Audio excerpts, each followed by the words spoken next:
A palavra de Deus, ela é cheia de música.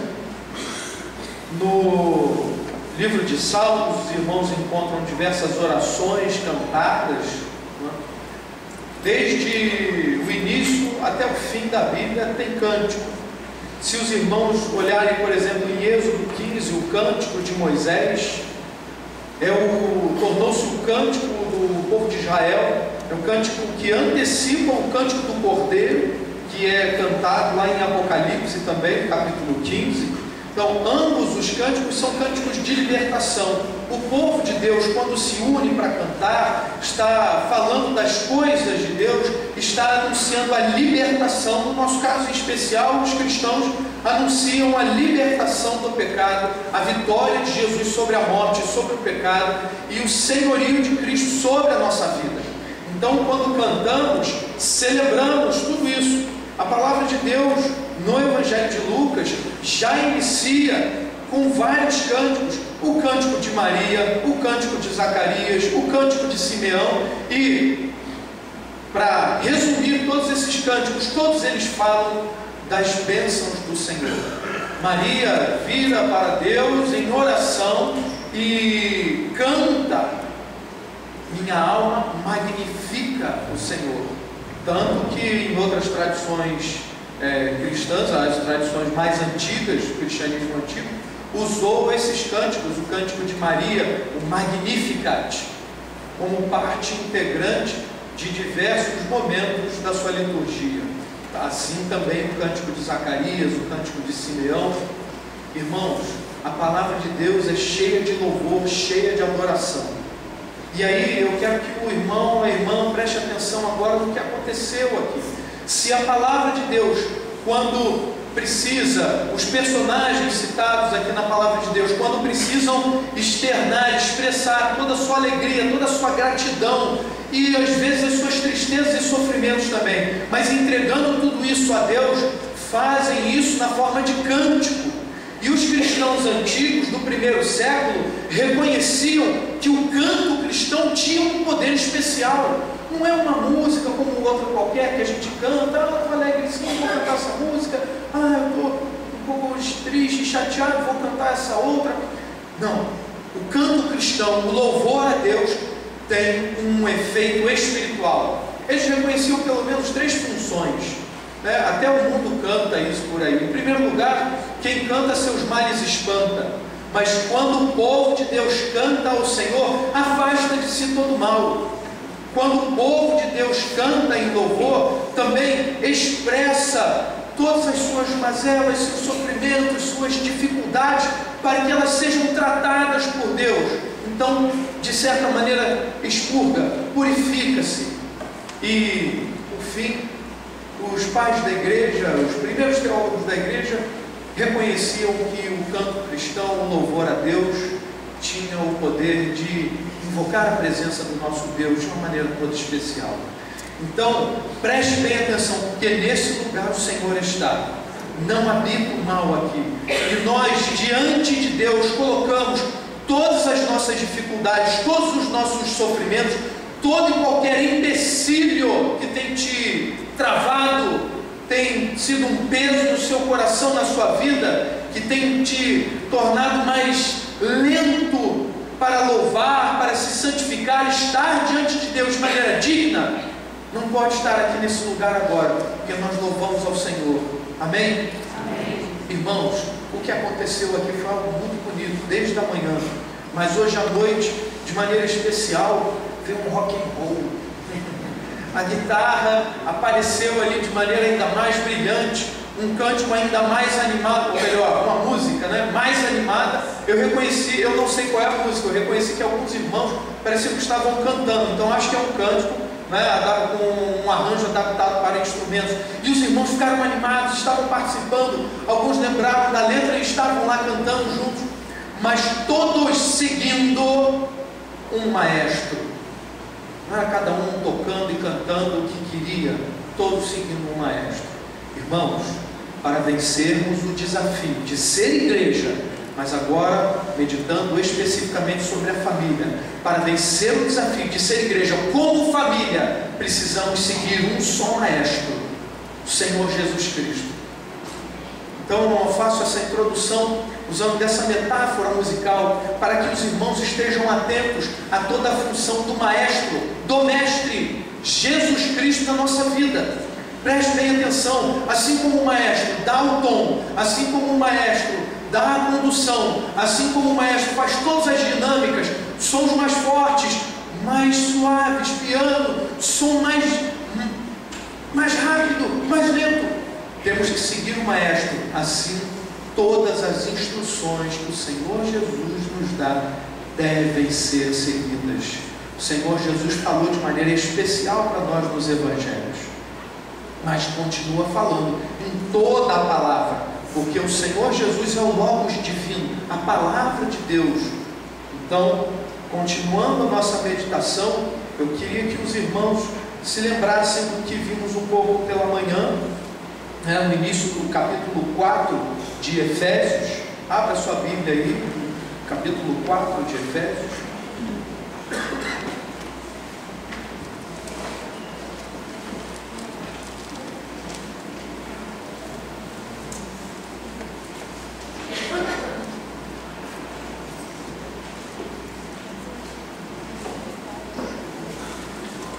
O apóstolo Paulo, inspirado por Deus, capítulo 4 de Efésios, começa assim: como prisioneiros do Senhor, rogo-lhes que vivam de maneira digna da vocação que receberam. Irmãos, vejam bem, caminhar de maneira digna, o chamado que recebemos. Hoje pela manhã meditamos sobre igreja, agora preste atenção que se refere à família, o seu lugar no mundo. Os homens têm um chamado especial para serem chefes, provedores de suas famílias, pastores de suas famílias. As mulheres têm um chamado especial para serem mães, ajudadoras, auxiliadoras, consoladoras, educadoras e tantas outras coisas mais. A função das mulheres é sempre muito maior. Os homens têm uma tarefa sempre um pouquinho, quantidade de tarefa menor, que a gente tem dificuldade. As mulheres são mais inteligentes, são mais dinâmicas, fazem 10 coisas ao mesmo tempo. Cada um tem o seu devido lugar. Os rapazes e moças, as crianças, os adolescentes ainda vão chegar nessa fase e encontrar o seu papel na família, mas já estejam alertas. Como filhos, lavar uma loucinha de vez em quando, ajudar papai e mamãe, respeitá-los. Tem gente já tocando ao outro, cutucando, ela, tá vendo? E tem gente vermelha, estou vendo daqui, gente envergonhada porque não lavou a louça, porque não ajudou em casa, e está ficando mais vermelho. Estou vendo, hein? Estou vendo que o negócio está difícil. Esses filhos, hein? Eu vim preparado para chamar mais a atenção dos homens. Eu fiquei muito eletrizado, entusiasmado com o encontro de homens lá da igreja. Mas eu estou vendo que tem que falar mais aos filhos, né? Não é o seu caso não, né? Mas foi ele que ficou vermelho, ele está aqui bem atento. Irmãos, cada um tem o seu papel. Como falamos hoje pela manhã, nosso papel na família se repete de maneira semelhante à igreja. O Senhor Deus tem uma vocação, um chamado para cada um de nós. E o que a gente tem feito com esse chamado? A gente tem caminhado de maneira digna, andado em união, juntos, temos realizado as tarefas e a vocação especial que o Senhor nos deu. Temos realizado essas coisas? Eu quero que você avance um pouquinho mais no capítulo 5, agora de Efésios, que a gente, no capítulo 4, meditamos hoje pela manhã, e agora o capítulo 5, a partir do verso 21. Preste bem atenção neste versículo para que você não seja enganado por aqueles que não leem a Bíblia, não sabem Bíblia e ficam repetindo bobagens. Nós vamos ler aqui nessa parte, como os irmãos já devem bem saber, aqueles que conhecem a Bíblia já devem estar lembrando aí, e esse texto é aquele que fala para as mulheres serem submissas aos seus maridos. Aí tem marido aí já empolgado, o sorrisão, está quase dando aquela cutucada na esposa, né? Mas cuidado, o teu está guardado, hein? Cuidado. Irmãos, olha o que Paulo fala para toda a igreja: sujeitem-se uns aos outros por temor a Cristo. Nessa parte do capítulo 5, há um texto que a gente vive repetindo e que aparece em outros contextos também, nas cartas de Paulo. Capítulo 5, verso 1: tornai-vos, pois, imitadores de Deus, como filhos amados, e andai em amor, assim como Cristo também vos amou e se entregou por nós a Deus, como oferta e sacrifício de odor suave. Estão prestando atenção? Se você está preguiçoso, está lendo Bíblia, não está orando, uma coisa só, se você lembrar, você já começa a se arrepender, se ajustar, e passa a orar, a ler a palavra, imitar a Jesus Cristo, imitar a Deus. Nós temos exemplos na palavra e a igreja apresenta para nós exemplos concretos, e na família temos que ter esses exemplos também. Então, para vencer o desafio de sermos uma família de Deus, uma família em comunhão com Deus, precisamos, cada um de nós, imitar a Jesus Cristo, principalmente dentro da nossa casa. Principalmente dentro da nossa casa. Sede, pois, então, imitadores, tornai-vos, pois, imitadores de Deus, como filhos amados. E logo depois, no verso 21, ele continua essa palavra de ânimo à igreja: submetei-vos uns aos outros no temor de Cristo. Então prestem atenção que Paulo vai falar especificamente para as mulheres, especificamente para os maridos, para a família inteira, mas você deve lembrar que ele antes falou à igreja toda: sujeitem-se uns aos outros em amor. Não está falando aqui a palavra de Deus de subserviência a um autoritarismo, não é? Aquela coisa de você abaixar a cabeça para tudo e toma na cabeça, ó, cala a boca, é como o mundo fala, né? Cala a boca, burro, cala a boca, burro. A palavra não está dizendo isso. Paulo, quando vai falar aqui da submissão da mulher ao marido, ele não está falando para a mulher abaixar a cabeça e suportar tudo de ruim que o marido fizer. Não é isso, não é isso. Então não se deixe levar pelo mundo que vai dizer: a palavra de Deus cobra muito da mulher, mas não cobra nada do homem. Mentira, isso é mentira. Tem gente que vai para o Antigo Testamento, lembra, eu vi agora há pouco tempo, um pregador famoso falando lá de João 8. Aí fala: um texto difícil, mulher adúltera, e tal, vem os caras dizendo: na lei de Moisés manda apedrejá-la. Irmãos, a lei de Moisés, a lei de Deus, não manda apedrejar ninguém sem testemunha, sem um processo, sem o devido exame do caso. Então não se deixe enganar por essas bobagens. Você tem a Bíblia. Hoje de manhã o pastor Marcos arrematou a pregação de hoje perguntando: quem tem Bíblia? Levanta a mão. Todo mundo tem Bíblia. Então você tem que ler a palavra. O povo de Deus é enganado porque não conhece a palavra de Deus. E aí quando vem um professor na escola, na faculdade, um amigo de trabalho, aí ele estufa o peito e fala assim: mas a Bíblia está cheia de mentira. Aí você vai ficar calado porque você não lê a Bíblia. Que aí você fica envergonhado porque você não lê a Bíblia. Porque mesmo não lendo Bíblia, você deveria ter o pensamento crítico, a sabedoria de perguntar a ele: onde há mentira? Onde há o erro na palavra? Me diga. É bem provável que os seminaristas tenham ouvido aí as histórias do seminário de Jesus. Diversos teólogos liberais chegam à conclusão de que o que Jesus realmente falou, gente, é cerca de 3% do que está na palavra. Uma grande bobagem.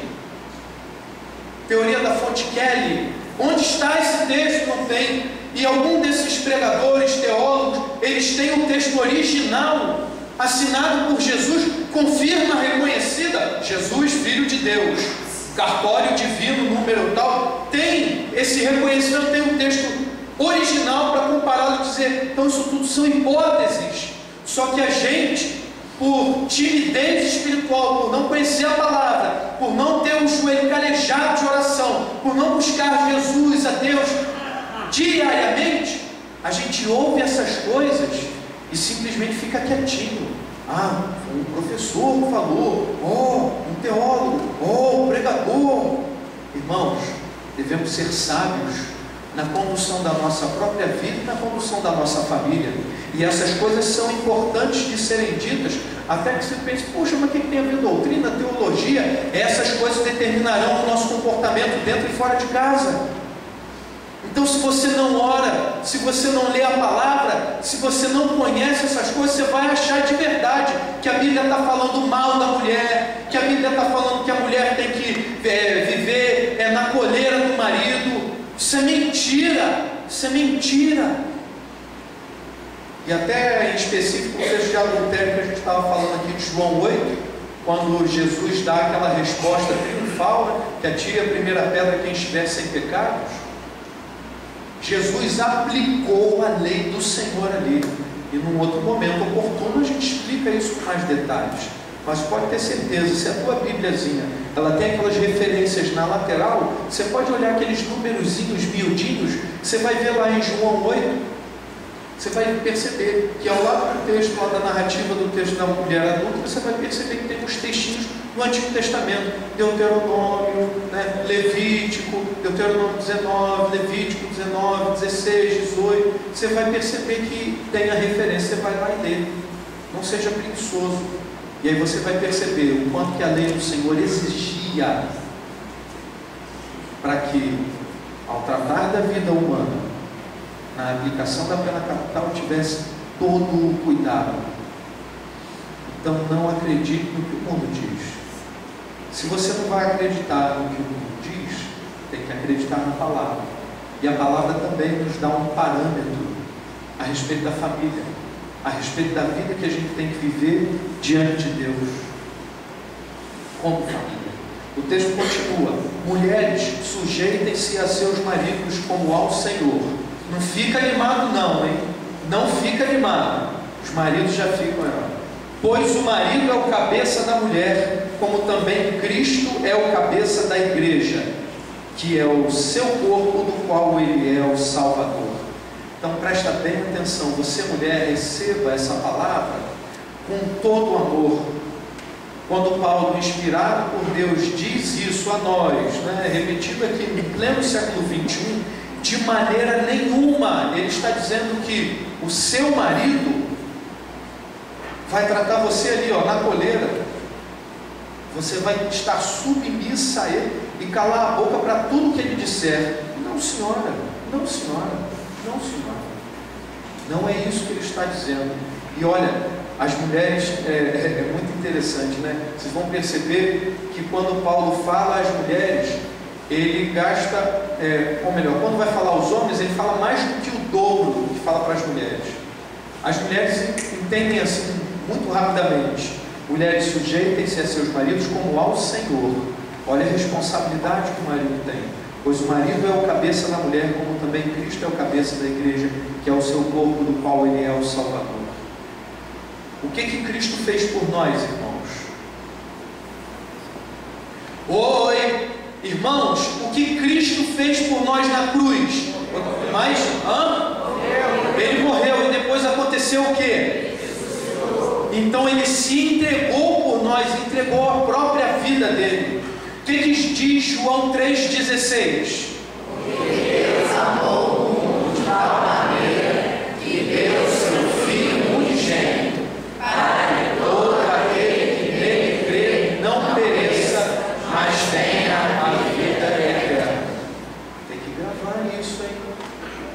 gravar, tem que estar decorado. Deus entregou o seu próprio Filho, Jesus entregou a vida dele por nós. O que o marido vai fazer pela sua esposa? Dar a própria vida. Imagina aqueles filmes épicos, né? De grandes romances, os grandes heróis. O que fizeram os grandes heróis? Entregaram as suas vidas pelo bem, pela verdade, pelo amor, pela pessoa amada. É isso que o marido faz. Mesmo falando às mulheres, Paulo já está falando aos maridos, e ele segue o texto. Assim, verso 24: assim como a igreja está sujeita a Cristo, também as mulheres estejam em tudo sujeitas a seus maridos. Maridos, antes da gente continuar, fez a conta aí? Verso 22, 23, 24. 22, 23, 24. Quantos versículos? 3 versículos. As mulheres já entenderam o recado. Agora vamos lá. Maridos, amem suas mulheres, assim como Cristo amou a igreja e entregou-se a si mesmo por ela, para santificá-la, tendo-a purificado pelo lavar da água mediante a palavra, e apresentá-la a si mesmo como igreja gloriosa, sem mancha, nem ruga ou coisa semelhante, mas santa e inculpável. Da mesma forma, os maridos devem amar as suas mulheres como a seus próprios corpos. Quem ama a sua mulher, ama a si mesmo. Além do mais, ninguém jamais odiou o seu próprio corpo, antes o alimenta e dele cuida, como também Cristo faz com a igreja, pois somos membros de seu corpo. Por essa razão, o homem deixará pai e mãe e se unirá à sua mulher, e os dois se tornarão uma só carne. E ele finaliza: este é um mistério profundo, refiro-me, porém, a Cristo e à igreja. Portanto, cada um de vocês também ame a sua mulher como a si mesmo, e a mulher trate o marido com todo respeito. Contou? Viu o pedação que ele fala aos maridos? E ele ainda faz uma explicação teológica, faz uma digressão teológica mostrando, mas esse aspecto aqui, eu estou me referindo especificamente a Cristo e à igreja. É muito comum a gente ouvir a interpretação do livro de Cantares, Cântico dos Cânticos, que fala da relação, do casamento do homem com a mulher, é como se fosse ali uma metáfora da relação de Deus com o seu povo, Cristo e a igreja. É a leitura que nós fazemos. Então a metáfora do casamento, aliás, o casamento aparece aqui como metáfora para esse relacionamento de Deus com a igreja, um relacionamento íntimo. Prestem bem atenção, irmãos. A palavra de Deus nos dá orientações muito específicas para o papel de cada um na família.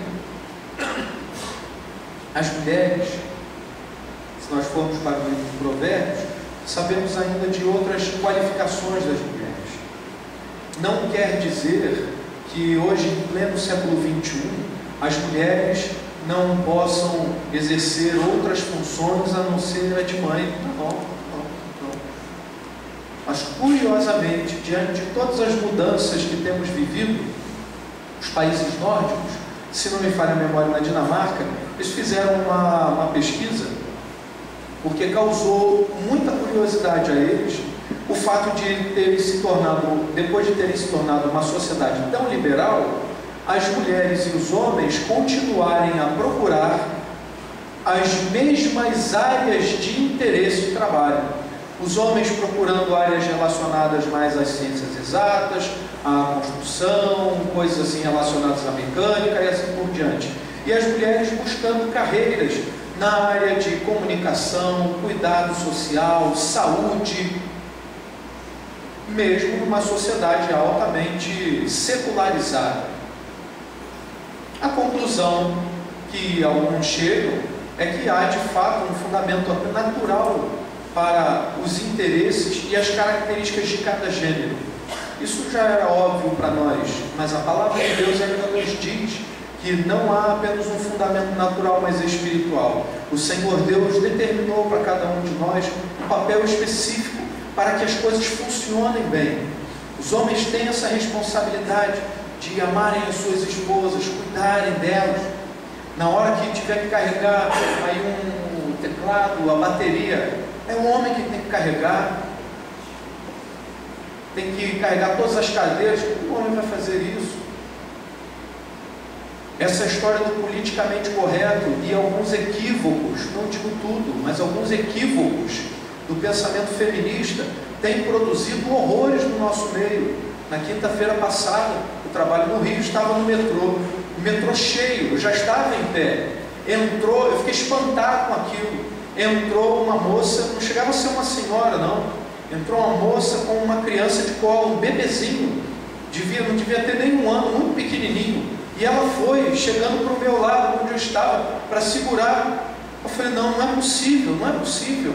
Deus me deu graça e coragem naquela hora para romper qualquer convenção social. Eu fui lá, minha irmã, não fica aí não, vem para cá. E levei ela em direção aos assentos, pedi, irmãos, nem falei irmãos não, mas falei, pessoal, que às vezes a gente pensa, eu até imaginei uma pegadinha que o pessoal fez um tempo atrás, o cara se vestiu de Jesus e foi pelo metrô, acho que foi na Argentina isso. Ele foi pelo metrô, as pessoas não levantavam para os mais idosos e para os necessitados.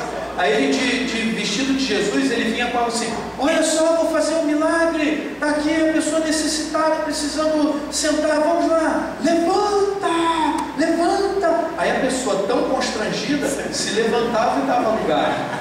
Eu não precisei fazer tudo isso, bastou eu chegar, eu falei, pessoal, quem pode levantar aqui para a moça sentar? A senhora sentar, está com a criança aqui. Aí quando uma pessoa se tocou, levantou.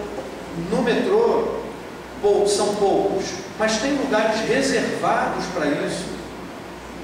E aí as pessoas acham que, tem 2 assentos desse lado e 2 desse. Então, são 4. Se num vagão tiverem 5 idosos, 2 grávidas, então vão ficar em pé, porque ninguém vai levantar o assento ali reservado. Pelo amor de Deus, a gente nem precisaria, anos atrás não se precisava desse tipo de coisa. Naturalmente, um cavalheiro, um homem educado, se levantaria para uma moça sentar. Vendo uma moça grávida ou com criança de colo, uma pessoa com mais idade, cansada, ali andando com dificuldade, qualquer pessoa bem educada se levantaria para a outra sentar. Hoje a gente tem que pedir, e vai chegar o caso da gente ter que se invocar, até vamos lá levantar, e alguém vai levantar para essa moça sentar, hein? Vai ter que dar bronca. Quando a gente reconhece pela palavra de Deus o devido papel que a gente tem que exercer, nós não exerceremos apenas em casa, mas também na igreja e fora da igreja. Mas quando esses papéis estão trocados, estão bagunçados, a gente não sabe o que fazer. Eu lembro de um desenho antigo, um personagemzinho que era assim, quando ficava atordoado, desnorteado, era assim, a cabeça ia para um lado, o corpo ia para o outro. Aí ele virava para o outro lado, o corpo ia para o outro. É assim que a gente faz. A gente vira a cabeça para um lado, o corpo para o outro, e a gente não sai do lugar. A gente não age. Como igreja viva, a gente tem que se mover, tem que fazer alguma coisa em relação ao mundo. Tiro todo dia, gente morrendo à toa. As pessoas vão ser assaltadas hoje. Antigamente era assim, né? Entrega tudo que tem, não reage, que aí está tudo certo. Hoje não é assim. Você entrega tudo que você tem, a pessoa ainda fica com raiva de você, às vezes está até muito, muito drogada e dá um tiro na pessoa. As pessoas vivem com medo, as pessoas vivem um clima de violência muito grande. Ninguém sabe o seu devido papel.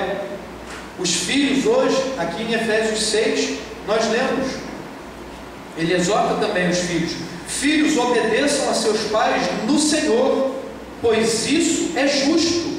Honra teu pai e tua mãe. Este é o primeiro mandamento, com promessa. Estão vendo? Com promessa. O primeiro mandamento que te diz, se você fizer isso aqui, tem um efeito na tua vida, hein? Honra teu pai e tua mãe. Este é o primeiro mandamento com promessa, para que tudo te corra ora bem e tenhas longa vida sobre a terra.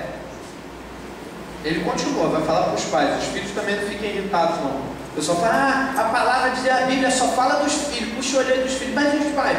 Fala dos pais também, garoto. Lê aí, ó. Pois não, pais, não irritem seus filhos, antes criem-nos segundo a instrução e o conselho do Senhor. Às vezes, não é? Tem aquele pai que fica assim, o filho já está lá com uns, sei, 16 anos, aí chega na igreja, o pai percebe que ele já está interessado numa moça, aí o pai pega ele e fala assim, vem cá, o que foi? Não, tem um negócio ali, vem cá. Aí o filho não percebe, ele fala assim, fulano, aqui meu filho, ó, lindo. Papai e mamãe, não façam isso, tá? Se você ainda não entendeu, aí teu filho, ó, vai ficar, se ele for um garoto, um rapaz de oração, uma semana pelo menos ele vai ficar triste com você. Se ele for uma pessoa de oração, tá? Ou então os pais, né, falam assim quando eu tiver filha menina também vou fazer isso, tá? Eu só tenho menino e ele está muito novinho, mas quando tiver menina eu vou fazer isso também.